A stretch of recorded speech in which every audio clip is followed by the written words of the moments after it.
পাশে গোরস্থান, যেহেতু বহু মানুষ এখানে বসে আছে, মানুষ যখন বলে মিনহা খলাকনাকুম, এই যে মিন মানে হতে, হা মানে উহা, উহা মানে কি ওই মাটি, এই মাটি দিয়ে আল্লাহ তোমাকে বানিয়েছেন। এই মাটি আল্লাহ পাক দুনিয়ার ময়দানে ফেরেশতা জিবরাইলকে, আজরাইলকে, মিকাইলকে, ইসরাফিলকে পাঠিয়েছিলেন, জানিয়ে আসো। এরা প্রত্যেকটি ফেরেশতা আসার পরে মাটির কন্দন দিকে ফিরে গেছে। হযরতে আজরাইল শেষ পর্যন্ত এমন থাবা দিয়েছে যে না, আল্লাহর হুকুম আমাকে মানাই লাগবে। তাফসিরে ফি জিলালিল কোরআন মুফাসসির লিখেছেন, হযরতে আজরাইলের ওই এক খামসা মাটিতে ছিল 40 মণ। উনি আল্লাহর কাছে নিয়ে বললেন, কি করব এটা? আদম বানাও। 70,000 ফেরেশতা লাগিয়েছিলেন আমাদের এই দেহ বানাতে, তার মানে আমাদের বাবার দেহ হযরতে আদমের 120 হাত লম্বা খালি দেহ বানিয়ে রেখেছেন।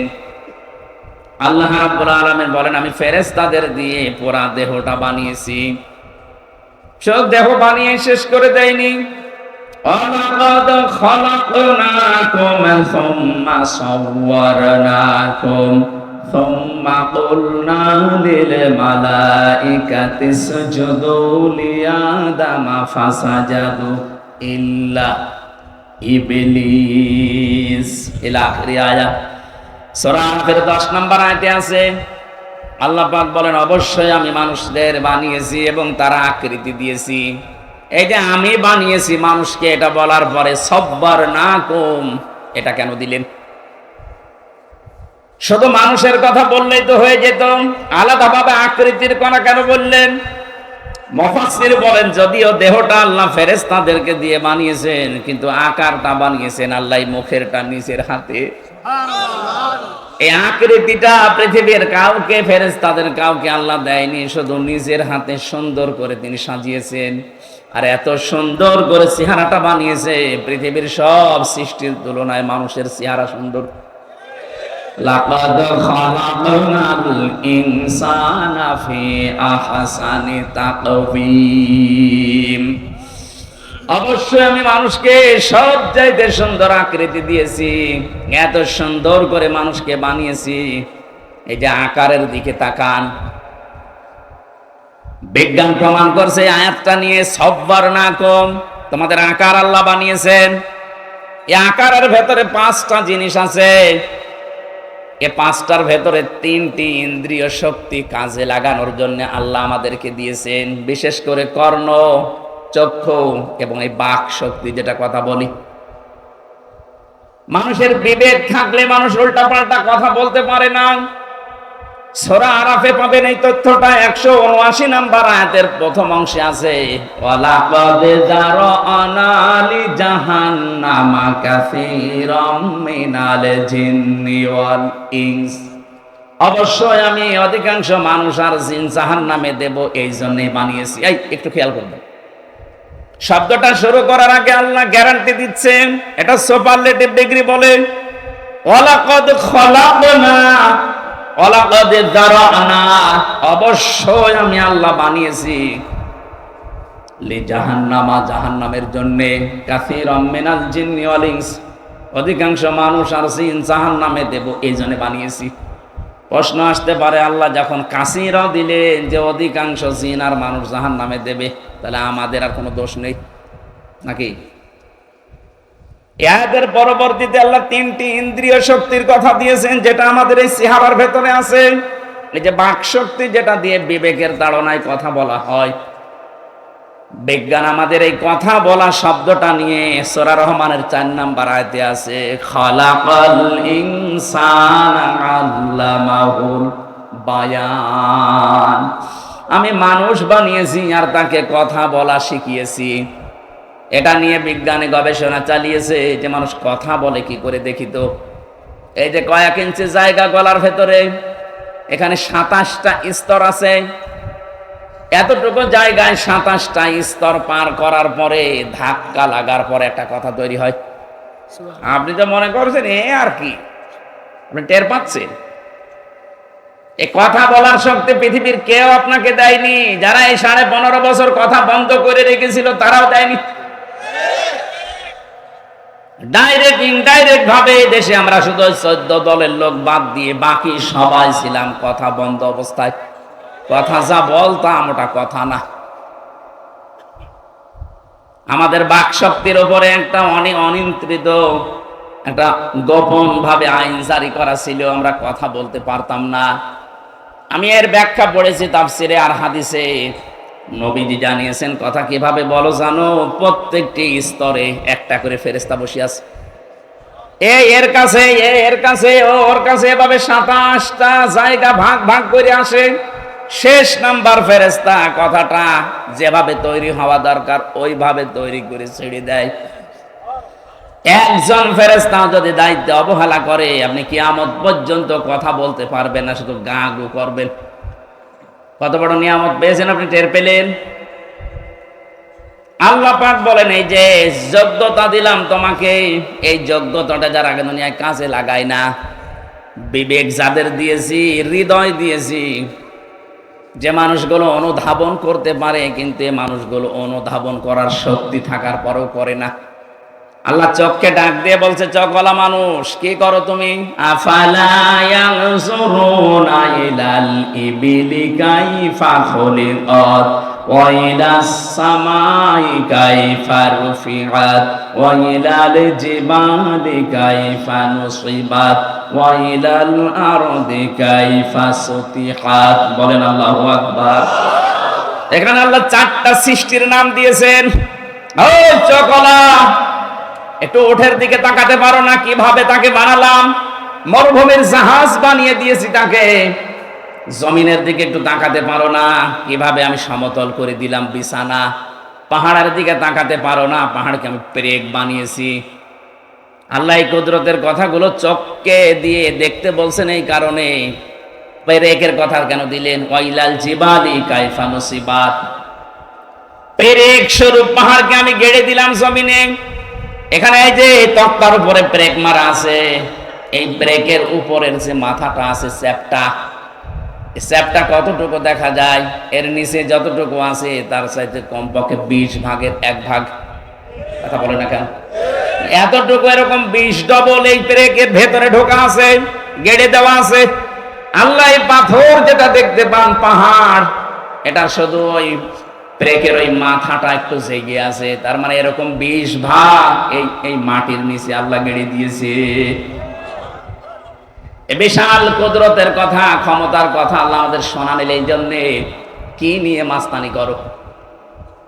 মাথার ভেতরে 70,000 তার বিজ্ঞানীরা আবিষ্কার করেছে। 70,000।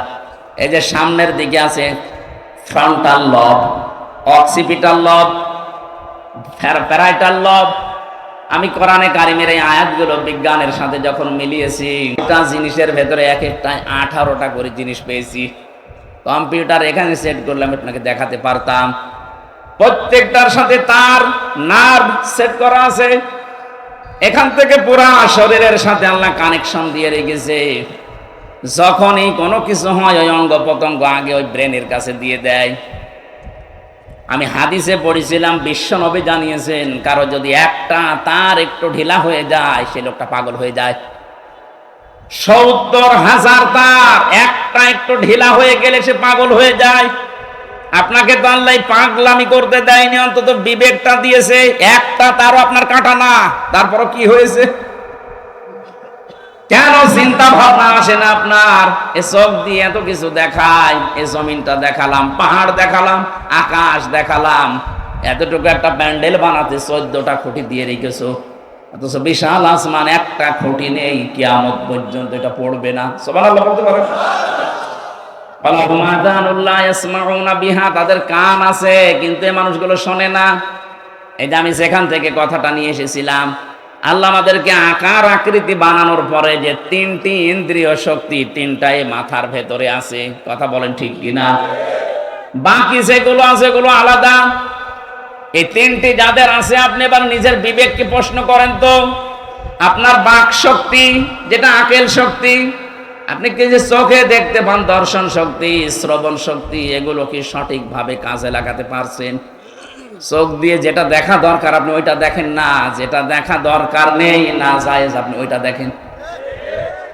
পাশে গোরস্থান, যেহেতু বহু মানুষ এখানে বসে আছে, এই যে মোবাইল, এমন এমন দৃশ্য এর ভেতরে সেভ করে রেখেছেন যেটা নিজে দেখলে আনন্দ পান আর অন্য দেখলে আপনার লজ্জা লাগে। এরকম দৃশ্য নেই? যাদের মোবাইলে আছে এই মুহূর্তে ডিলিট করা লাগবে।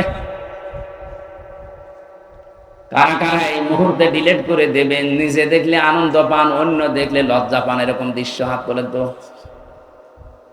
ওই এলাকায় মনে হয় এসব 2 নাম্বারই নেই। আলহামদুলিল্লাহ, ঢাকার মানুষ তো খুব চালাক। যদি থাকে এখানে আমাদেরকে ধোঁকা দিয়ে বোকা বানানো যাবে।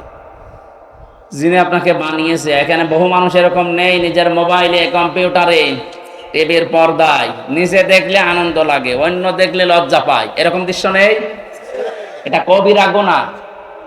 নিজে দেখলে ভালো লাগে, আনন্দ লাগে, মজা লাগে, অন্য কেউ দেখলে আপনি কষ্ট পান, লজ্জা পান, শরম পান, এটা হারাম। এই মুহূর্তে যদি এটা ডিলিট না করেন, আপনার ইবাদত বন্দেগীতে মজা পাবেন না।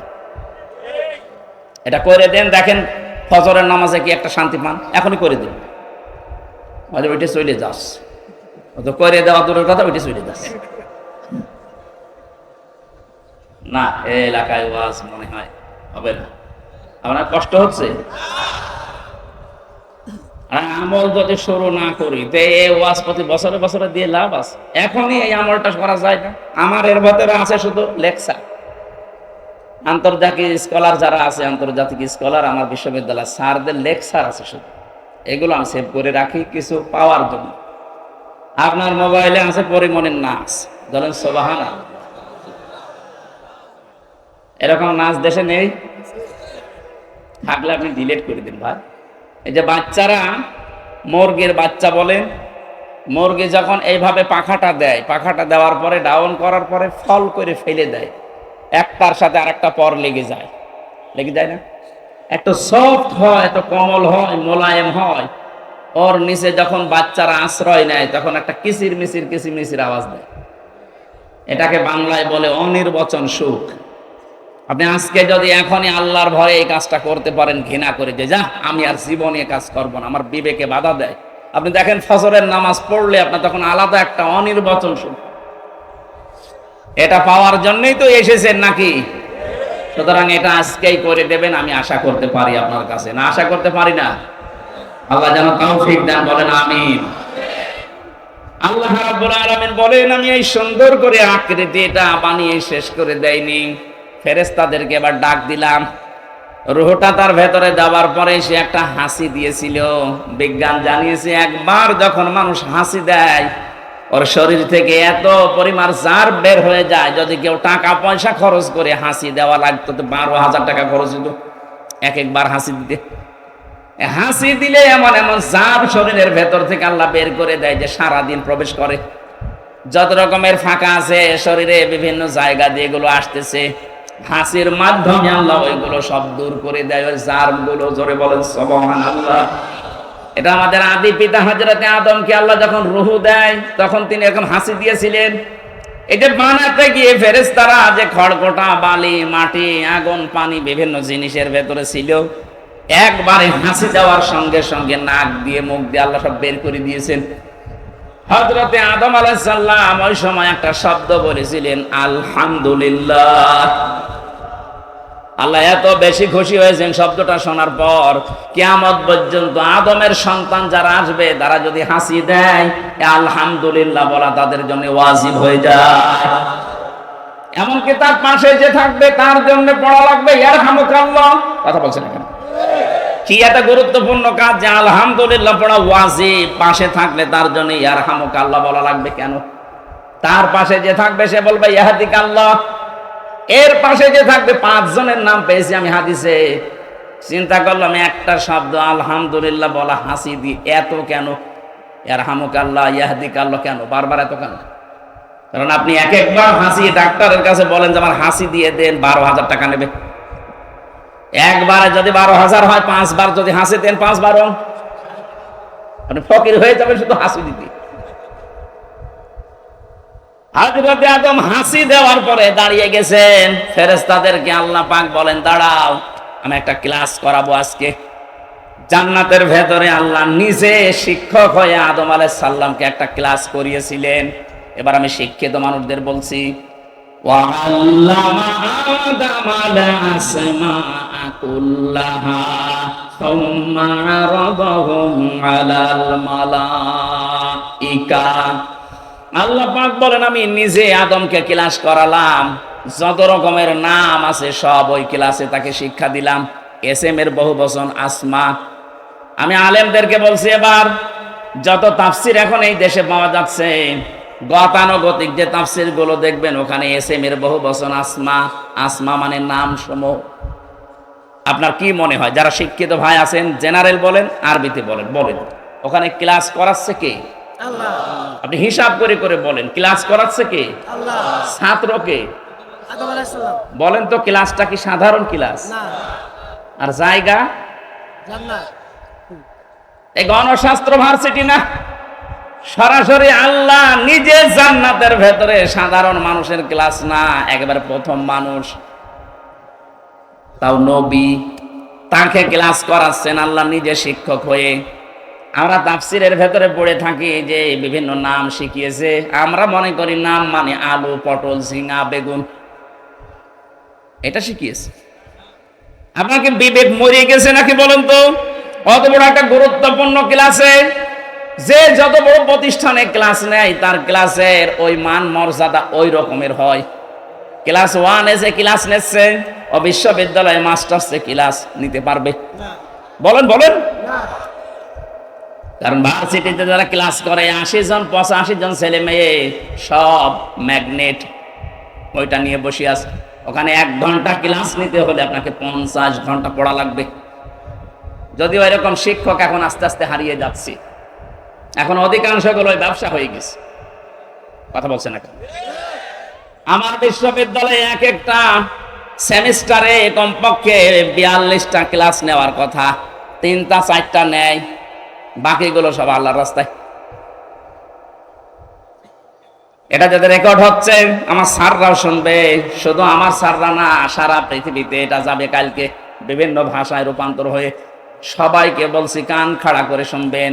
ওয়াইলুল লিল মুতাফফিফিন আল্লাযীনা ইযা কাতালু আলান নাসি ইস্তাওফুন।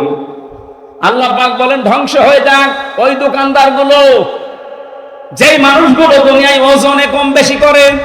প্রশ্ন আসতে পারে এটার ভেতরে শিক্ষককে আপনি পেলেন কোথায়? হ্যাঁ আছে, নেওয়ার সময় বেশি নেয়, দেওয়ার সময় কম দেয়, এরা ধ্বংস হয়ে যাবে। কে বলছেন? আরো জোরে বলেন। আরে ভাই, ক্লাস 1 থেকে শুরু করে প্রাইমারি, হাই স্কুল, কলেজ, বিশ্ববিদ্যালয়, হাফিজিয়া মাদ্রাসা, কওমি মাদ্রাসা, নুরানি মাদ্রাসা, দাওরা মাদ্রাসা, কত রকমের প্রতিষ্ঠান এই দেশে আছে। আমরা তো অধিকাংশ শিক্ষককে দেখি, শিক্ষিকাকেও দেখি, ওরা ক্লাসে যেভাবে দেওয়া দরকার ওভাবে দেয় না, বলে কোচিং করা লাগবে, প্রাইভেট পড়া লাগবে। কেন আপনাকে সরকার কি দিচ্ছে না? আপনি ক্লাসেই দিতে পারতেন। 8টা ঘন্টা আপনার কাছে আমরা থাকি, ক্লাসে দেওয়ার জন্য আপনি তো 8 ঘন্টা 10 ঘন্টা পড়ে আসবেন দিনের বেলা। মাত্র 8 ঘন্টা ডিউটি আপনার, বাকি সময় তো সরকার আপনাকে ফ্রি দিয়েছে, খেলা করার জন্য দেয়নি।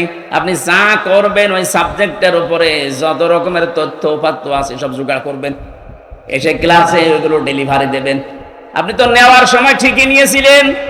একজন বিশ্ববিদ্যালয়ের স্যার হওয়ার জন্য কত লেখাপড়া করা লাগে আপনি জানেন। আপনারা তো নেওয়ার সময় তো বিভিন্ন জায়গা থেকে ঠিকই নেন, কিন্তু দেওয়ার সময় আর ক্লাসে দিতে চান না, তখন বলে প্রাইভেট পড়বি, কোচিং করবি। আপনি ওই মুতাফফিফিনের ভেতরে শামিল। আপনি নেওয়ার সময় ঠিকই বেশি নিয়েছেন, দেওয়ার সময় দিলেন না, আপনি ধ্বংস হয়ে যাবেন।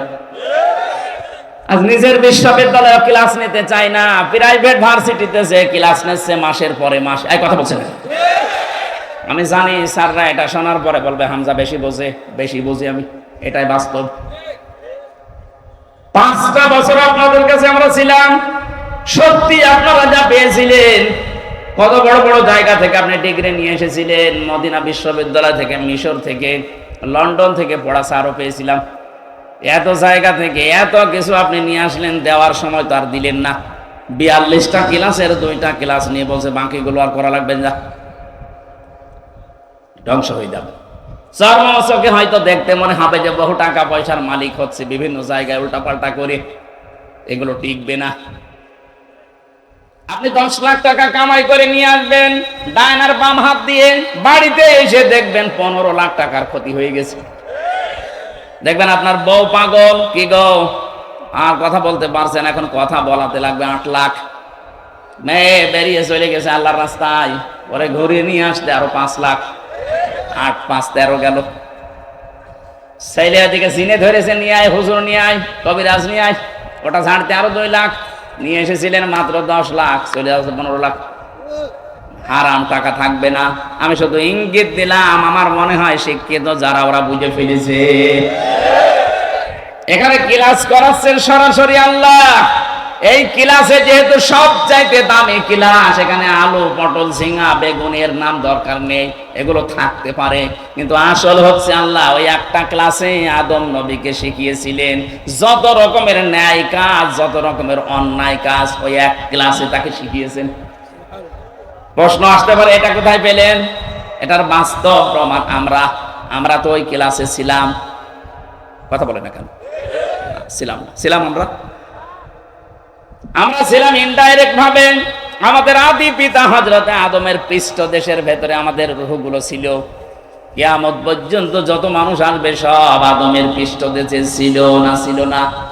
ওয়াইযা খাযা রাব্বুকা মিন বানি আদামা মিন যুহুরিহিম যুররিয়াতাহুম ওয়া আশহাদাহুম আলা আনফুসিহিম আলাস্তু বিরাব্বিকুম ক্বালু বালা শাহিদনা আন তাকুলু ইয়াওমাল কিয়ামাতি ইন্না কুন্না আন হাদা গাফিলিন। চিৎকার করে বলেন আল্লাহু আকবার। যত মানুষ এখানে আছে, যত মানুষ আসবে, যত মানুষ চলে গেছে, সবাই আদমের পৃষ্ঠদেশে ওই দিন ছিল।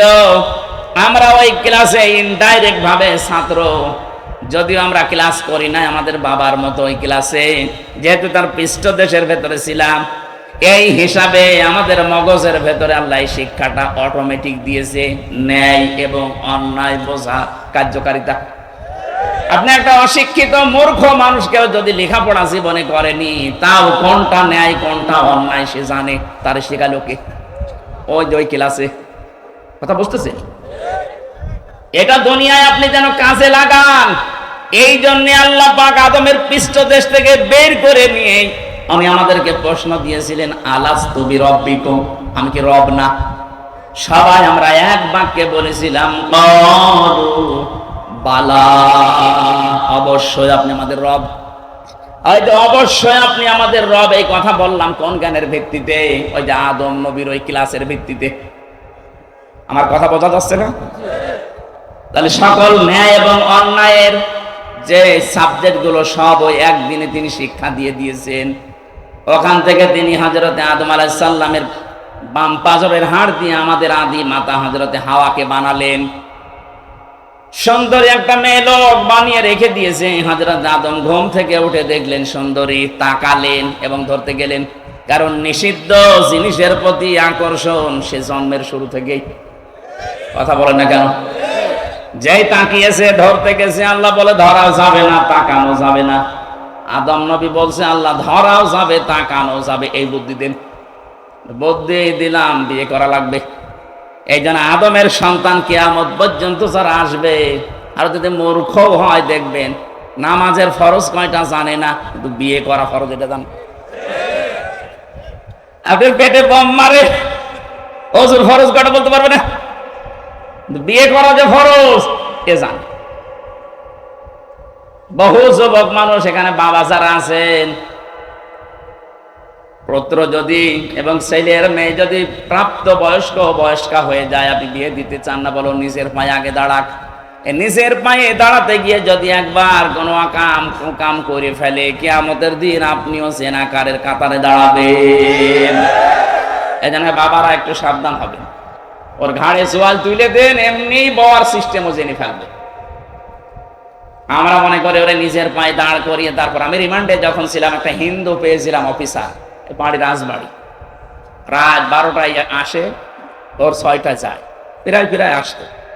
আমারও বলছে, হুজুর আমি এই বাংলাদেশ, ভারত, পাকিস্তান সহ এই সমস্ত এলাকার মুসলমানদের ইসলাম মানা, আর বাইরের দেশগুলোতে আমি গিয়ে মিশনে ছিল, আমি একটা মুসলিম দেশে মিশনে ছিলাম, ওই জায়গায় ওদের যে ইসলাম মানার পদ্ধতি এটা আলাদা। কি করে?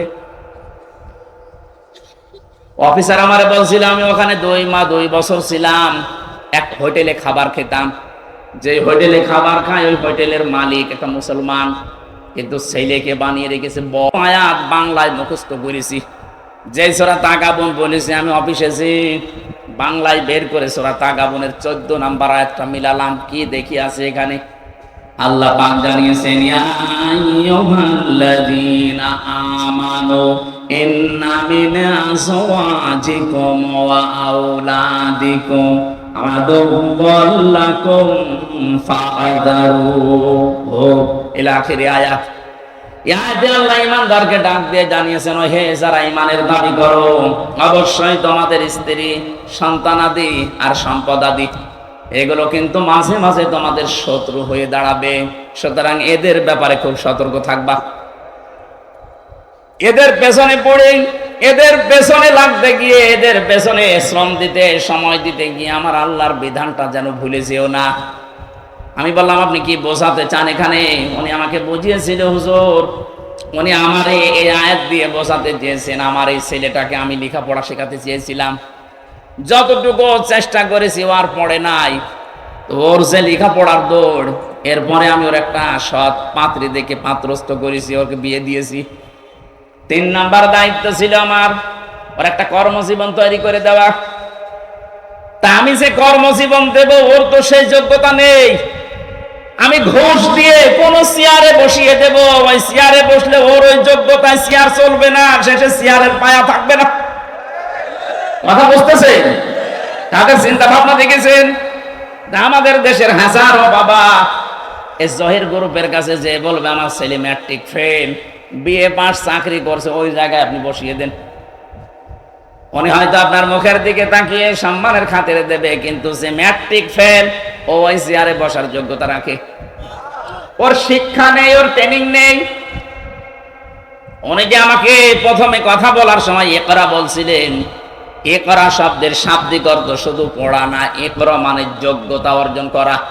আজ বাংলাদেশে আমরা অনেকেই মনে করি ইকরা, সালেহ, তাকওয়া এই শব্দগুলো নিয়ে।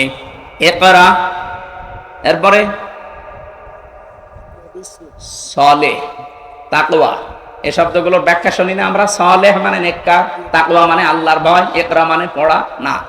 এর আধুনিক ব্যাখ্যা হচ্ছে, আপনি যেই জায়গায় যেতে চান ওই বিষয়ের জ্ঞান আগে আপনাকে অর্জন করা লাগবে এবং প্রশিক্ষণ নেওয়া লাগবে, শিক্ষা নেওয়া লাগবে, তারপরে ওই জায়গাটা আপনি সুচারুরূপে চালাতে পারবেন। আমাদের এই দেশে এই সিস্টেমটা নেই, যে যেখানে যাওয়ার যোগ্যতা রাখে না, ঠেলা দিয়ে ঘুষ দিয়ে সেখানে পাঠায়। বাংলাদেশে যত প্রতিষ্ঠান আছে অধিকাংশ গুলো যোগ্যতাই নেই, ঠেলা দিয়ে হয় পাঠিয়েছে, নাই ঘুষ দিয়ে। যারা পর্যন্ত যাওয়ার লেখাপড়ায় নেই, প্রশিক্ষণ নেই, শিক্ষা নেই, তাকে পাঠাবেন, ওই জায়গাটার পায়া আরো নষ্ট করবে। চেয়ারে যদি একটা পায়া থাকে আরো নষ্ট হয়ে যাবে। গত সিজনে আপনি দেখেছেন কৃষি মন্ত্রণালয়ের দায়িত্ব যাকে দেওয়া হয়েছিল, ওই সিলেটের মৌলভীবাজারে বাড়ি, শ্রীমঙ্গল, উপাধ্যক্ষ আব্দুল শহীদ। আপনি নিরপেক্ষ দৃষ্টিতে বলবেন, এই লোকটা একটা কলেজের স্যার, এ সারা জীবন লেখাপড়া করিয়েছে ছেলে মেয়েদের, ও কৃষি সম্পর্কে কি জানবে? ওকে জীবনে কোনোদিন মাঠে গিয়েছে, প্রশিক্ষণ কি ওই জায়গায় কোনোদিন নিয়েছে? তারে আপনি ওই দায়িত্ব দিলেন মানে? যারা ওই বিষয়ের উপরে সারা জীবন পড়াশোনা করে, ওর উপরে প্রশিক্ষণ নেয়, শিক্ষা দিতে পারে, ওই রকম একটা মানুষকে দেন। আপনি এমন মানুষকে দিলেন, তার বাড়িতে 3.5 কোটি টাকা পাওয়া যাচ্ছে, 11টা দেশের রুপি পাওয়া গেছে, 85 ভরি সোনা পাওয়া গেছে। এইটাই তো হবে যে চেয়ারে বসাবেন, ওর শিক্ষাও নেই, প্রশিক্ষণও নেই, ওখানে যাওয়ার যোগ্যতা ওর নেই, ও সারা জীবন লেখাপড়া করিয়েছে ছেলে মেয়েদের, এরকম একটা জায়গায় দিতেন। এমন কাজ করে গেলেন ওই জায়গাটা এখন ধ্বংস হয়ে গেছে। কয় বিঘা জমিতে কয় মন ধান হয় ও জীবনে কোনোদিন চাষ করে দেখেছে? এই জন্য আমি যেটা বলতে চাচ্ছিলাম, এই হিন্দু অফিসারের এই কাহিনী দিয়ে একটা শিক্ষা আছে। আমরা আজ বাংলাদেশে যারা দায়িত্বে আছি, সামনে যারা আসবেন, আপনার আত্মীয় স্বজন ছেলে মেয়ে যাই বলেন, এদেরকে উপরে তুলতে হলে যে যে যোগ্যতায় আছে তাকে ওই পর্যন্তই তোলেন। কথা বলেন এখানে, তার যোগ্যতা নেই ভার্সিটির টিচার হওয়া, আপনি তাকে একেবারে ভাইস চ্যান্সেলর বানিয়ে দিচ্ছেন। যা শুরু হয়েছে আমার মনে হচ্ছে সামনে শিক্ষা ব্যবস্থা ধ্বংস হয়ে যাবে। কারণ বিশ্ববিদ্যালয়ে স্যার হওয়ার জন্য ফার্স্ট ক্লাস ফার্স্ট হওয়া লাগে, 1 2 3 এদেরকে নেওয়া লাগে। অথচ এদেরকে এখন আর নেওয়া হচ্ছে না। 35 লাখ 40 লাখ টাকা নিয়ে ওই 70 রোল নাম্বার করে দেওয়া হচ্ছে। ও তো এই চেয়ারে বসে 2-1টা পায়া যদি ঠিক ছিল, ও পায়া আরো ভাঙবে। কথা বলেন না কেন? এই মুসলিম দেশের এই দোকানদারের জীবনী থেকে একটু শিক্ষা নেওয়া যায় না যে সে তার ছেলেকে ভালোবাসে, কিন্তু যে ছেলের জন্য আমি তো জাহান্নামে হতে পারি না, তার যোগ্যতা নেই, আমি একটা অফিসে তার বস বানিয়ে দেবো, মানে ওর যা যোগ্যতা ও সেই কাজ করবে। কাজটা তো হালাল কাজ, যদিও চা টেনে দেওয়া, পানি টেনে দেওয়া, রুটি টেনে, কাজটা তো হালাল কাজ। ও হালাল কাজ করে ও জান্নাত পাবে। জোরে বলেন সুবহানাল্লাহ। হযরত আদম আলাইহিস সালাম যেই তাকিয়েছেন মেয়েটার দিকে, বললেন না, তাকানো যাবে না, ধরা যাবে না। কি করবেন? বিয়ে করা লাগবে। বিয়েতে আমি রাজি আছি। দেন মোহর কর, নেই। দেন মোহর না দিলে বিয়ে হবে। আল্লাহ আমার বিয়ে করাই লাগবে, দেন মোহর বুঝি না। আমার আখেরি নবী মুহাম্মদ রাসূলুল্লাহর উপরে 10 বার দরুদ শরীফ পড়ো, দেন মোহর হয়ে যাবে। সুবহানাল্লাহ। দরুদ শরীফ পড়ে শেষ। এবার আদমকে বললেন, কুলনা ইয়া আদম উসকুন আনতা ওয়া যাওজুকাল জান্নাতা ওয়া কুলা মিনহা রাগাদান হাইসু শি'তুমা। এই যারা শিক্ষিত আছেন, এই যে আজ নারী পক্ষ কাজ করছে, নারী স্বাধীনতা আন্দোলন, নারী বিপ্লব পরিষদ, 13টা সংগঠন কাজ করছে মেয়েদের অধিকার আদায়ের জন্য। অথচ এই আয়াতের ভেতরে দেখেন কতগুলো অধিকার আছে। মেয়েরা যদি জানতো, এরা নিজেদের এই অধিকার আদায়ের জন্য রাজপথে মিছিল করত। অথচ তাদেরকে ব্যবহার করার জন্য কিছু মানুষ সামনে দিয়ে ভোগ করার জন্য ব্যস্ত আছে। আল্লাহ আমাদের আদি পিতা আদমকে কি বললেন? যে বিয়ে হয়ে গেছে, এবার বউ নিয়ে চলে যাও বাড়িতে। জান্নাত আমাদের বাবার বাড়ি। আমাদের আদম আলাইহিস সালাম বাবা না? জান্নাত আমাদের কার বাড়ি? আরো জোরে বলেন। বিয়ে করার পরে বউ নিয়ে যাওয়া লাগবে বাবার বাড়ি। আর আমরা অনেকে বিয়ে করে ঘর জামাই থেকে যাই। আপনি বিয়ে করে বউ নিয়ে বাবার বাড়ি যান, হ্যাঁ, কি করবেন বাবার বাড়ি যে? আল্লাহ বলেন ওয়াকুলা। এখানে যারা তাফসীর বোঝে আলেমদেরকে বলছি, আল্লাহ কিন্তু আনতা ওয়াকুলা দেয়নি। বউ নিয়ে বাড়ি যাওয়ার পরে নিজে একেবারে মরণ খাওয়া খাবা, এরপরে যতটুকু বাঁচে বউকে খাওয়াবা না। এই জন্য আল্লাহ আনতা বাদ দিয়ে দিয়েছেন, একবারে ওয়াকুলা দিয়ে বসন দিয়েছেন। কোরআনের প্রতিটি শব্দ গবেষণামূলক, সেইটা নিয়ে চিন্তা করবেন, আপনাকে আল্লাহ জান্নাতের পথ দেখিয়ে দেবে। মেয়েদের কি অধিকার আল্লাহ দিচ্ছেন, আনতা না দিয়ে একবারে কোলা। তুমি যতটুকু খাবার, যেই মানের খাবার, যেই মানের পোশাক, যেভাবে চলবা স্টাইলে, ঠিক ওই মানের খাবার, ওই মানের পোশাক তোমার স্ত্রীকে দেওয়া লাগবে। আপনি নারীর অধিকার খুঁজে পান না। যেই দিন আল্লাহ নারীকে বানিয়েছেন, ওই দিনই তার অধিকার দিয়ে দিয়েছেন। আপনারা যে অধিকার দিতে চাচ্ছেন, এটা অধিকার না, এটা ভোগ করা। দুধ খাওয়ানোর দায়িত্ব বাবার না মার? অবশ্যই মার। আপনি আলেম? এখানে আলেম যারা আছে জিজ্ঞাসা করেন তো, দুধ খাওয়ানোর দায়িত্ব সন্তানকে বাবার না মার? চেয়ারম্যান সাহেব বলেন তো। না, আমাদের ভারপ্রাপ্ত চেয়ারম্যান তো, এই জন্য মনে হয় পারবে না। উনি ভারটা মুক্ত হলে পারবেন। আমরা চাই আল্লাহ সামনে যেন ভার মুক্ত করে একেবারে জায়গা মতো বসিয়ে দেয়। বলেন আমিন। আমি আজকে এটা নিরসন করবো, যারা আছেন এটা রেকর্ড হচ্ছে। দুধ খাওয়ানোর দায়িত্ব বাবা, কিন্তু মা এই দায়িত্বটা পালন করছে দয়া করে। উনি যদি পালন না করে, ওনার কোথায় পেলেন? হ্যাঁ, সূরা বাকারা 2 নম্বর পারা 17 নম্বর পৃষ্ঠা 1ম নম্বর লাইনে 232 নম্বর আয়াত, মাঝের অংশে আছে। والوالدات يرضعن أولادهن حولين كاملين لمن أراد أن يتم الرضاعة। এটা মুযাক্কার শব্দ, পুরুষ, পুরুষের দায়িত্ব এটা। 2 বছর দুধ খাওয়ানোর দায়িত্ব কার? বলেন বলেন। কিন্তু পুরুষের মেশিন পত্র আছে, আমরা পাবো কোথায় এটা? আল্লাহ তো আমাদের মেশিনই দেয়নি, সুতরাং এটা দিয়েছে যাদের, ওনাদের দিয়ে দায়িত্ব পালন করিয়ে নেয়। ওনারা যদি বলে না আমি করবো না, আপনার গুনাহ হবে না। এখন মারা যদি বলে যে তোমার ছেলে তুমি দুধ খাওয়াও, যদি আমাকে দিয়ে কাজ করাতে চাও 2 বছর 5 লাখ করে টাকা দেওয়া লাগবে, আপনাকে তাই দেওয়া লাগবে। মাইকে বলা মনে হয় ঠিক হইল না, মহিলারা তো শুনছে। হ্যাঁ, সম্মানিত মা বোনেরা কানে হাত দিয়ে থাকেন, আমি গোপন কথাটা বলে ফেললাম। এখন যদি ওরা বলে যে তোমার এক একটা ছেলে মেয়ের জন্য 5 লাখ করে টাকা দাও, তারপরে দুধ খাওয়াবো, নাই তোমারটা তুমি খাওয়াও, আমি পাবো কোথায়? অধিকার আপনাদের যা দিয়েছে একটা একটা করে দেখে কোরআন থেকে হাদিস থেকে নেন। এই যারা আন্দোলন করছে এদের মুখে ঝাঁটা দেওয়ার কথা মনে হবে আপনার। নারী বিপ্লব পরিষদ গঠন করে উনি চালাচ্ছে। মেয়েদেরকে সামনে দিয়ে যে মানুষগুলো মিছিল করে, এদের রুচি কি? আমি একবার যশোরে মাহফিলে গিয়েছিলাম। যশোর ওই যে পালবাড়ি যে মোড় আছে, ওই সময় বাসে যেতাম। বাসে যেয়ে নেমে দাঁড়িয়ে আছি, যশোর MM কলেজের মেয়েরা মিছিল করছে ইফটিজিং এর বিরুদ্ধে ডাইরেক্ট অ্যাকশন। মনে করলাম আল্লাহ, এখন যে অবস্থা, পুলিশে যদি আমারে ধরে আবার কোন সালের অপরাধী বলে চালিয়ে দেয়।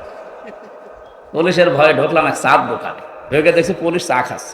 আরে ভাই, আপনার ঝামেলায় আটলা শেখার, আর আপনি আমার সামনে। উনি আমার বলছে হুজুর একটা কথা বলি। বলেন। এই যে মিছিল আসতেছে, যশোর MM কলেজের মেয়েরা, এক একটার বয়স হচ্ছে 20 বছর 22 বছর 25 বছর। এই যে যুবতী মেয়েরা, বুকে কোনো ওড়না নেই, স্কিন টাইট প্যান্ট পরা, একটা ব্যানার ধরে আছে হাত দিয়ে, আর এক হাত দিয়ে বলছে ইফটিজিং এর বিরুদ্ধে ডাইরেক্ট অ্যাকশন। উনি আমার বলছে হুজুর যে জিনিস দেখছি মনে হচ্ছে ইফটিজিং আমি আগে করি। না, ঠিকই বলিস। কিসের অধিকার আদায় করার জন্য আপনি নামেন? আর আপনাকে আল্লাহ কি অধিকার দিয়েছে? স্বামীকে বলছে আহা আদম, বউ নিয়ে যাও বাবার বাড়ি, যে শুধু নিজে মরণ খাওয়া খাবা না, যতটুকু খাবা, যতটুকু মানের খাবা, ওই মানের খাবার স্ত্রীকে দেওয়া লাগবে। এতটুকু আল্লাহ শেষ করেননি।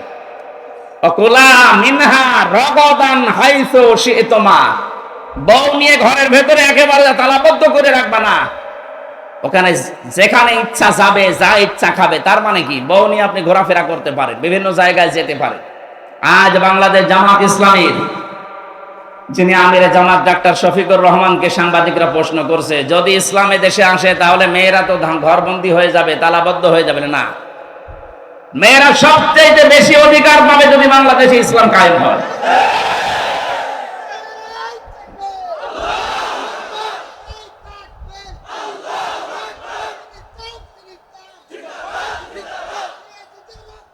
থাকা দেওয়া লাগবে, রক্তগুলো এখন থাক, অন্তত পরে কাজে লাগবে। সম্মানিত মা বোনেরা, আপনাদের অধিকার যেগুলো দিয়েছেন কোরআনে একটা একটা করে, উনি যেহেতু কোরআন পড়ে জানে, উনি বলেছে এই কারণে কোরআনের দিকে তাকিয়ে, যদি ইসলাম এসে যায় দেশে, মেয়েরা সবচেয়ে বেশি অধিকার ভোগ করবে। ঘরের ভেতরে তালাবদ্ধ হয়ে থাকার জন্য আপনারা আসেননি, আপনাকে নিয়ে বেড়ানোর কথা কোরআন বলছে। রাগাদান হাইফু শি'তুমা, যেখানে ইচ্ছা যাও, যা ইচ্ছা খাও, কিন্তু সাবধান, ওয়ালা তাকরাবু হাযিহি শাজারা, ওই গাছের কাছে যাবে না। তার মানে কি, এই গাছ মানে শুধু গন্ধম গাছ। এটা যদি শুধু গন্ধম গাছ উদ্দেশ্য হতো, কোরআনে আল্লাহ আয়াত নাযিল করতো না। এটা মানে আল্লাহর বর্ডার। আপনি বউ নিয়ে এমন জায়গায় যেতে পারবেন না যেখানে গেলে আপনারও ফরজ পর্দা থাকে না, বউরও পর্দা থাকে না। এমন অনুষ্ঠান দেশে নেই, কথা বলেন না কেন? এমন বিয়ের অনুষ্ঠানে গেলেন যেখানে নিজেরও পর্দা থাকছে না, আপনার বড় পর্দা থাকছে না, ওইরকম অনুষ্ঠানে যাওয়া জায়েজ নেই। এরকম পিকনিকে যাওয়া যাবে না বন্ধুদের সাথে, এরকম মেলায় যাওয়া যাবে না। শিশু মেলার নাম দিয়েছে, শিশু নেই, শুধু শিশুর খালারা আর মামারা। এখানে গেলে শুধু অ্যাক্সিডেন্ট হয়। এই জন্য সম্মানিত মা বোনেরা, আলেমদের স্ত্রী যারা সত্যিকারের আলেম, যারা খাস পর্দা করে চলে, যারা আজিমাত নিয়ে চলে, রুকসাত না। রুকসাত মানে মুখমণ্ডল আপনি খোলা রাখতে পারবেন, হাতের কবজি, পায়ের পাতা, কিন্তু আজিমাত নিয়ে যারা চলে, খাস পর্দা নিয়ে, এরা হাত মুখ পর্যন্ত মোজা দিয়ে ঢেকে রাখে। এদের স্ত্রীরা সত্যিই যে সম্মান নিয়ে মহারানী হয়ে আছে, আপনি কিছুই টের পাচ্ছেন না। আয়াতগুলো যখন বাস্তবে মিলাই, এগুলো যদি আমি নিজেই মানতে না পারি, কিয়ামতে আমি নিজে আসামি হয়ে যাব। এজন্য আমাদের উচিত হচ্ছে ইসলামকে তার জায়গা মতো দিয়ে অধিকারগুলো আদায় করে নেওয়া। কথা বলেন ঠিক কিনা? আল্লাহ বলেন নিষিদ্ধ জায়গায় যাওয়া যাবে না, আল্লাহর বিভিন্ন বর্ডার আছে, এগুলো ক্রস করা যাবে না, সীমা লঙ্ঘন করা যাবে না। ওয়ালা তাকরাবা হাদিহি শাজারাতা ফাতাকুনা মিনাজ জালিমিন। যদি আল্লাহর এই বর্ডার কেউ ক্রস করে ফেলে, সে জালিম হয়ে যাবে। কি হবে? আর যারা পর্দার ফরজ বিধান লঙ্ঘন করে চলাফেরা করছেন, আপনি জালেম। কথা বলেন না কেন? যেগুলো আপনার স্বামীকে দেখানো দরকার, এটা আপনি পাবলিককে দেখাচ্ছেন, আপনি জালেম হয়ে কিয়ামতে উঠবেন। খালি নামাজ পড়ে রোজা রেখে আর কালো বোরকা পরে আপনি জান্নাত পেয়ে যাবেন। কে বলেছে আপনাকে? আমি 4টা পয়েন্ট পড়েছি হাদিসের ভাষায়। সম্মানিতা মা মেয়েরা এসেছে, সম্মানিতা মা বোনেরা, এবার আপনি কান খাড়া করেন। মেশকাত শরীফের হাদিস, বিশ্বনবী বলেন নেককার মহিলা কোনটা জানো? অনেকে বলছে নামাজ পড়ে রোজা রাখে কালো বোরকা পরে। নবী বললেন না, ওই মহিলাটাই নেককার। ইদা নাজারা ইলাইহা সাররাতুহু, যার দিকে তার স্বামী বাইরে থেকে এসে যখন তাকাবে, তখন স্বামীকে আনন্দ দেবে। এরকম মহিলা আমার মনে হয় এখন ঘরে ঘরে নেই। নেই বলে তো আমরা পরকীয়া প্রেম করি। ঠিক, তার মানে ও চালাচ্ছে কাজ। আলহামদুলিল্লাহ, ভালো। সম্মানিত মা বোনেরা, দেখেন এতগুলো মানুষ বসে আছে, আমরা আর আপনার স্বামী বলে ফেললো ঠিক, তার মানে আপনি ওই রকম কিছু করেন না। দ্বিতীয় নম্বরে, ওয়াইদা গাবা আনহা হাফিজাতুহু, স্বামী যখন বাইরে যাবে, যতক্ষণ স্বামী বাইরে থাকবে ততক্ষণ আপনার ইজ্জত আবরু সতীত্ব আপনি হেফাজত করে রাখবেন। আধুনিক জামানায় এসে স্বামী বাইরে যেতে দেরি, ও মোবাইলে পরকীয়া প্রেমে লিপ্ত হতে দেরি নেই। এমনকি বাইরের লোক নিয়ে এসে স্বামীর ওই কাজ ওকে দিয়ে করাচ্ছে। ধরে বলেন নাউজুবিল্লাহ। 3 নম্বরে বিশ্বনবী বলেন অতুইনু আলা দীনি যাওজাতুহা। ওই মহিলাটাই নেককার যে তার স্বামীকে দ্বীনের পথে চলার জন্য উদ্বুদ্ধ করে, আরো এগিয়ে দেয়, সাহায্য করে। এরকম মহিলা আজ বাংলাদেশে দিন দিন হারিয়ে যাচ্ছে। স্বামীকে দ্বীনের পথে চলার জন্য সাহায্য করা তো দূরের কথা, আরো বাধা দেয়। কথা বলে না কেন? 4 নম্বর বিশ্বনবী বলেন, স্বামী যদি কোনো কাজের আদেশ করে, কাজটা যদি জায়েজ হয়, মেয়ে লোক যারা এসেছেন, স্বামী যদি কোনো কাজের আদেশ করে, কাজটা যদি জায়েজ হয়, জীবন থাকাকালীন আপনাকে মানা লাগবে। কথা বলে না কেন? আমি স্বামী, এখানে যত স্বামী বসে আছে, প্রত্যেকটা স্বামী আমরা চাই, আমরা পছন্দ করি বিয়ের পরে যেন আমাদের মা বাবা আমাদের সাথে থাকে। কিন্তু 100টার 98টা মহিলা আজ এটা চায় না। কথা বলছেন না কেন? গত কয়েকদিন আগে আমি গিয়েছিলাম নীলফামারী কিশোরগঞ্জ থানা, বৃদ্ধাশ্রমে আমারে নিয়ে গেল। যে দেখি এই লাইনে মা আর বাবারা বসে আছে। ওদের চোখের দিকে তাকালে আমার মনে হচ্ছে ওর সন্তানের জন্য বরদোয়া দিচ্ছে। এই মা বাবা গুলোকে বৃদ্ধাশ্রমে রেখে গিয়েছে। এই সন্তানগুলো, শুধু এই সন্তানের দোষ না, এই বৃদ্ধাশ্রমে এই মা আর বাবা গুলোকে রেখে যাওয়ার পেছনে যারা ভূমিকা পালন করে, তারা এই লোকটার বউ। আর এই বউকে যারা কান পড়া দেয়, ওই বউর মা আর বড় বোন। আমার মনে হয় ওরা এখনই বরদোয়া আরম্ভ করেছে, হুজুর মরুক। আমি আপনাদের বাঁচাতে চাই। আপনি শুধু নামাজ পড়ে রোজা রেখে কালো বোরকা পরে জান্নাত যেতে পারবেন না। সত্যি আল্লাহর কসম, যে হাদিসটা বললাম এটা আপনাকে মানা লাগবে। স্বামী যখনই তাকাবে এমন একটা অবস্থা করবেন স্বামী যেন আনন্দ পায়। নবীজি বলেন তোমার আচরণ দেখে যদি স্বামী হাসে, তুমিও যদি হাসতে থাকো, যেই কয়টা দাঁত বের হয়ে যাবে ওই কয়টা নফল হজের সওয়াব পাওয়া যাবে। সুবহানাল্লাহ তো জোরে বললে দেখবেন বাড়ি যে দাঁত কেলিয়ে পড়ি আছে। কি গো হুজুরে তো বলে দিলেন যতগুলো দাঁত দেখো অতগুলো সওয়াব। আমার বন্ধ হচ্ছে না মুখ।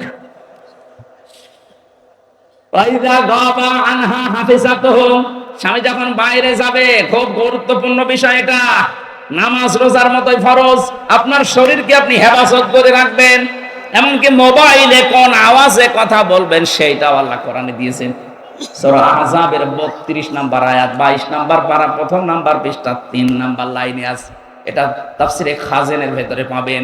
ইয়া নিসান নাবিয়্যি লাস্তুন্না কাআহাদিম মিনান নিসাই ইনিত্তাকাইতুন্না ফালা তাখদা'না বিল কওলি ফায়াতমা'আল্লাযী ফী কলবিহি মারাদুন ওয়া কুলনা কাওলাম মা'রুফা। বলেন আল্লাহু আকবার।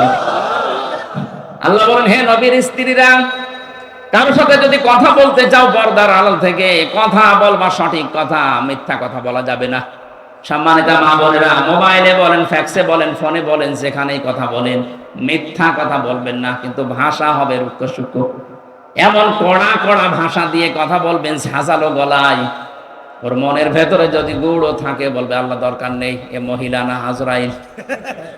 আর যদি আপনি শাবনূরের কণ্ঠ দিয়ে বলেন আসসালামু আলাইকুম বিয়ান সাহেব, বিয়া সাহেব বলে না, ওর মনের ভেতরে যদি দুর্বিসন্ধি থাকে, খারাপ অন্তরের মানুষ হয়, ওকে শয়তান ধোঁকা দেবে আর চিন্তা করবে কাজ হচ্ছে। আর কিছুদিন লাইন লাগায়, শেষ পর্যন্ত দেখবেন 2 সন্তানের মা ওর হাত ধরে পালিয়েছে। বেশি বলে ফেললাম, এটা হচ্ছে না দেশে? মেয়েদের কণ্ঠ পর্যন্ত পর্দা, কিভাবে কথা বলবে। এই জন্য আমার এই মোবাইলে মহিলা কণ্ঠ যদি কোনো জায়গা থেকে কল কেউ দেয় ফতোয়া ধরার জন্য, আমি হোসাইনকে দিয়ে দিই, তো তুই যা করবি কর। হোসাইন এখানে আসে না, ওরা জিজ্ঞাসা করেন, আমি মেয়ে লোকের কণ্ঠ ধরতে চাই না। আর মাসলা মাসাইল জানার দরকার হলে আপনার স্বামীকে দেন, আপনার ছেলেকে দিয়ে বলা, কারণ এটা রেকর্ড হয়। আমি রিমান্ডে যে এটা দেখেছি। আমরা যা মনে করছি এত সহজ না। এই জন্য কথাবার্তারা খুব হিসাব করে বলবেন। টাকলা মোরাদের মতো 6 মিনিট 29 সেকেন্ড যে ফাঁস হয়ে যাবে, মন্ত্রিত্ব চলে যাবে। তা তো অডিও ফাঁস হয়েছে, আর যেগুলোর ভিডিও ফাঁস হচ্ছে এদেরকে আমার মনে হয় জবাই করা দরকার। 80-85 বছর বয়স, আর ওর নাকি ঘুম পাড়ানো লাগে। আমি নিচে নামলাম, এ মানুষের ভেতরে পড়ে, আর এরা বলে দেশ চালাচ্ছে। এর রাত 12টা-2টা পর্যন্ত ঘুম আসে না, এর ঘুম পাড়ানো লাগে আল্লাহর ওলিদের দিয়ে।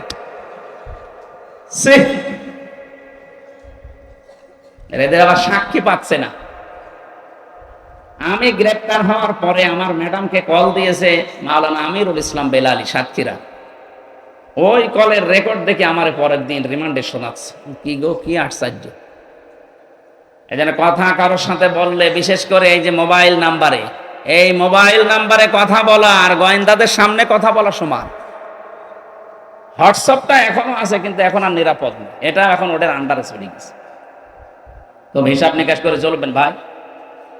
মেয়েরা যারা এসেছেন, কারোর সাথে যদি কথা বলতে চান পর্দার আড়াল থেকে, মোবাইলে, ফোনে, ফ্যাক্সে কথা বলবেন, কিন্তু সত্য কথা, মিথ্যা কথা বলা যাবে না। কিন্তু ভাষা হবে রুক্ষ সূক্ষ্ম। ভাষা হবে কি? আল্লাহর এই বর্ডারটা, আপনি স্বামী বাড়ি থেকে চলে গেছে, এই বর্ডারটা আর ঠিক রাখেন না, আপনি ক্রস করে ফেলেন। অথচ আপনার হেফাজত করার দরকার ছিল আপনার কণ্ঠ, আপনার শরীর, আপনার সতীত্ব, এমনকি আপনার সন্তান যেটা আছে, স্বামীর সন্তান, ওইটা আপনার স্বামীর সম্পদ, সব আপনি হেফাজত করে রাখবেন। আপনি দায়িত্বশীল। 3 নম্বরে আপনি সাহায্য করবেন স্বামীকে দ্বীনের উপরে চলার জন্য। তাহলে হযরতে রহিমার সাথে আপনি কিয়ামতে জান্নাত পাবেন। হযরতে খাদিজাতুল কুবরা, তাকে আল্লাহ সালাম পাঠিয়েছিলেন এই কারণে, তার জীবনের সব কিছু তার স্বামীকে সাহায্য করার জন্য তিনি দিয়েছিলেন। আর আমরা এমন বউ পেয়েছি, ওর 15 ভরি স্বর্ণ আছে, আপনি ক্যান্সারে মরে যাবেন, 1 ভরি বিক্রি করতে বলেন, বলে না তুমি মরে যাও, দরকার আরেকটা বিয়ে করো, তাও বেচতে রাজি না। এই জিনিস নিয়ে আমরা সংসার করছি। 4 নম্বরে, স্বামী যেটা চায় ওটা যদি জায়েজ হয়, আপনার জীবন থাক আর যাক ওটা মানা লাগবে। আমি যে একটা উদাহরণ দিলাম না, যে আমি স্বামী, প্রত্যেক স্বামী আমরা চাই যে আমার মা বাবা আমার সাথে থাকবে, খেয়ে থাক না খেয়ে থাক, কিন্তু আপনি চান না। এরকম বউ নেই দেশে? কার কার বউ এরকম মন ছোট? হাত তোলো তো। একজন আছে শুধু। সম্মানিত মা বোনেরা, আমার মনে হয় হচ্ছে না আপনাদের আমল। শুধু নামাজ দিয়ে, রোজা দিয়ে, কালো বোরকা দিয়ে আপনি জান্নাত পাবেন না। আমার ভাইরা, হযরত আদম আলাইহিস সালামের স্ত্রীকে নিয়ে যে কথাগুলো বলছিলাম কোরআনে কারীমের সূরা বাকারার তাফসীর থেকে, এখানে নিষিদ্ধ কোনো কাজে মেয়েদেরকে নিয়ে ইনভলভ হওয়া যাবে না। যেগুলো আপনাকে দেখানো দরকার এইগুলো ওরা জনগণকে, পাবলিককে দেখাচ্ছে। নিজে দাজ্জুস হচ্ছে, নিজের ভাই স্বামী, নিজের বড় ভাই স্বামী এবং বাবা আর বড় ছেলে এদেরকেও দাজ্জুস বানাচ্ছে। একটা মহিলা যদি বেপরদা হওয়ার কারণে জাহান্নামী হয়ে যায়, নবীজি বলেন কমপক্ষে 4 জন মানুষকেও জাহান্নামে নিয়ে যাবে। বলেন নাউজুবিল্লাহ। তার বড় তার বাবাকে নেবে, তার স্বামীকে নেবে, তার বড় ভাইকে নেবে, তার বড় ছেলেকে নেবে। চিন্তা করে দেখেন তো, আমরা যারা ইবাদত বন্দেগী কিছু না কিছু করে বগল বাজাচ্ছি যে জান্নাত আমি পাবো না, পাবে কে? আপনার মেয়ে বেপরদায় চলছে, আপনার বেটার বউ বেপরদায় চলছে, আপনার মা বেপরদায় চলছে। আল্লাহর এই বর্ডার গুলো আমরা যেন ক্রস না করি। বলেন আমিন। আল্লাহ রাব্বুল আলামিন বলেন, এই যে এইভাবে করে আমি তোমাদেরকে বানালাম, বানানোর পরে তোমাদের সম্মান বৃদ্ধি করার জন্য ফেরেশতাদের মাধ্যমে সেজদা দেওয়ালাম, দুনিয়াতে নিয়ে আসলাম। এই পৃথিবীর বেজে নিয়ে আসার যে সিস্টেম গুলো কোরআনে কারিমে হাজার হাজার কথা তাফসিরে আমার জানা আছে। রাত গভীর হয়ে যাচ্ছে আর আমার শরীরও পারছে না, জ্বর ছিল আজকে, এই জন্য কেমন লাগছে। এরপরে দুনিয়ার 2 নম্বর আয়াতে আল্লাহ দুনিয়া সম্পর্কে কিছু দিয়েছেন। অফিহা নুঈদুকুম, এই মাটির ভেতরে তোমাকে আবার রেখে গেলাম কিছুদিন দুনিয়ায় ঘোরাফেরা করিয়ে। আমিনহা নুখরিজুকুম, এখান থেকেই তোমাকে তোলা হবে। তারাতান উখরা, আবার আরেকবার। সুতরাং আরেকবার যে আল্লাহর সামনে আমাদের এই শরীর নিয়ে দাঁড়ানো লাগবে, কোনো সন্দেহ নেই, এটা কোরআনের কথা। ওখানে যেন দাঁড়াতে পারি আর নিজেদের জীবনের হিসাব যেন মিলাতে পারি, সেই জন্য এখনই সতর্ক হন। এই কবরে যাওয়ার আগে ওখানকার সামানা দুনিয়া থেকে জোগাড় করার চেষ্টা করেন এখন থেকে। আমি সহ যারা এসেছি প্রত্যেককে কবরে যাওয়ার আগে সামানা নেওয়ার তৌফিক দেন। বলেন আমিন। আমি জেলে বসে বসে কয়েকটা বই টুকেছিলাম, এই সমস্ত বইগুলো এখন আমি লিখেছি, পরবর্তীতে আমার গাড়িতে আছে, শিক্ষিত মানুষরা নিয়ে যাবেন, কাজে লাগবে। মেয়েদের বই আছে কয়েকটা, আর পুরুষের আছে। আল্লাহ আমাদের আমল করার তৌফিক দিন। আল্লাহুম্মা আমিন। লা ইলাহা ইল্লা আনতা সুবহানাকা ইন্নী কুনতু মিনাজ জালিমিন। রব্বুল আলামিন ঢাকা জেলার সাভার, আশুলিয়া, নয়ারহাট, সিন্দুরিয়া কবরস্থানের পাশে বসে কোরআনে কারিমের কথা গভীর রাত পর্যন্ত আমরা শুনেছি। যতটুকু শুনলাম আল্লাহ তুমি আমল করার তৌফিক দাও, সুযোগ করে দাও। দুনিয়ার জীবন যেন আমাদেরকে ধোঁকায় ফেলে না দেয়। আল্লাহ মাহফিলের আয়োজন করতে গিয়ে যারা শ্রম দিয়েছে আল্লাহ কোরআনের ইজ্জতে তাদেরকে মাফ করে দাও। সারাটা জীবন অপরাধ করেছি, হাত যে ওঠাবো লজ্জা করে আমাদের। আমাদের অপরাধের দিকে তাকিও না, তোমার রহমতের দিকে তাকাও, মাফ করে দাও। মা বাপ যাদের এই কবরে শুয়ে আছে আল্লাহ মাহফিলের